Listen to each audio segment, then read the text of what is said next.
আমার পাশে এক মেয়ে বসে পরীক্ষা দিছিল। পরীক্ষা শেষে প্রতিদিনই বলতো সব উত্তর দিয়েছি।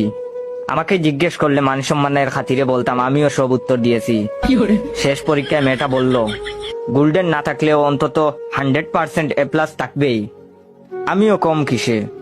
আমি বললাম আমার গোল্ডেন টাকার কথা। রেজাল্টের কয়েকদিন পরে মেয়েটার সাথে দেখা। আমি বললাম কি খবর, কেমন আছেন? রেজাল্টের খবর কি? সে বলল ভালো আছি, A+ আসছে। আপনার কি খবর?